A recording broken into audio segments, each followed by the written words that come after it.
Telangana CM Revanth రెడ్డిపై fire అయ్యారు మాజీ మంత్రి బీఆర్ఎస్ నేత జగదీష్ రెడ్డి. రేవంత్ విషయంలో జైపాల్ రెడ్డి ఏం పాటించారో కేసీఆర్ అదే పాటించారన్నారు. ప్రాంతం వాడు ద్రోహం చేస్తే కాళోజీ ఏం చెప్పాడో అది చేసి తీరుతామన్నారు. రేవంత్ రెడ్డి బీసీలను తక్కువ చేసి మాట్లాడుతున్నారని, కులం పేరు ప్రస్తావించి మంత్రి పదవులు ఇచ్చామని చెప్పడం మంచిది కాదన్నారు జగదీష్ రెడ్డి.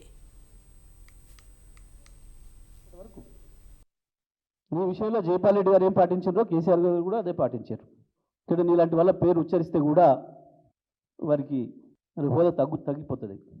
జైపాల్ రెడ్డి గారు కూడా అదే చేసిండ్రు. నువ్వు చేస్తున్న ద్రోహం ఇవ్వాలి తెలంగాణకి.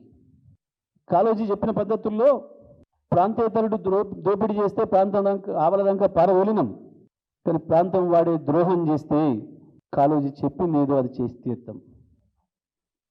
తీరుతాం. అందులో సందేహం లేదు. తెలంగాణ ప్రజలం చేసి తీరుతాం. ఇది ఎవరో ఒకరి కోరిక కాదు, తెలంగాణ ప్రజల కోరిక, కాళోజీ కోరిక.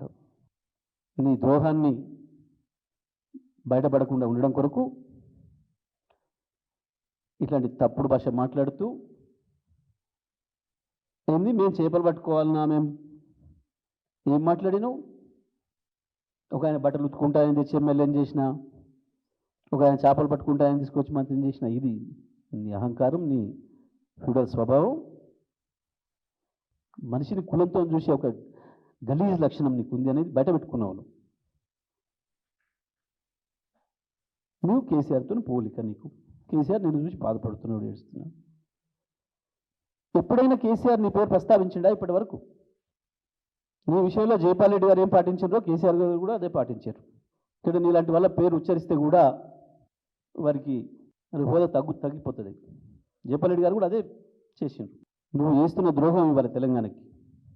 కాళోజీ చెప్పిన పద్ధతుల్లో ప్రాంతేతరుడు దోపిడీ చేస్తే ప్రాంతం ఆవలదాకా పారవోలినం, కానీ ప్రాంతం వాడే ద్రోహం చేస్తే కాళోజీ చెప్పింది ఏదో అది చేసి తీరుతాం. అందులో సందేహం లేదు. తెలంగాణ ప్రజలం చేసి తీరుతాం. ఇది ఎవరో ఒకరి కోరిక కాదు, తెలంగాణ ప్రజల కోరిక, కాళోజీ కోరిక. నీ ద్రోహాన్ని బయటపడకుండా ఉండడం కొరకు ఇట్లాంటి తప్పుడు భాష మాట్లాడుతూ ఏంది మేము చేపలు పట్టుకోవాలన్నా, మేము ఏం మాట్లాడినావు?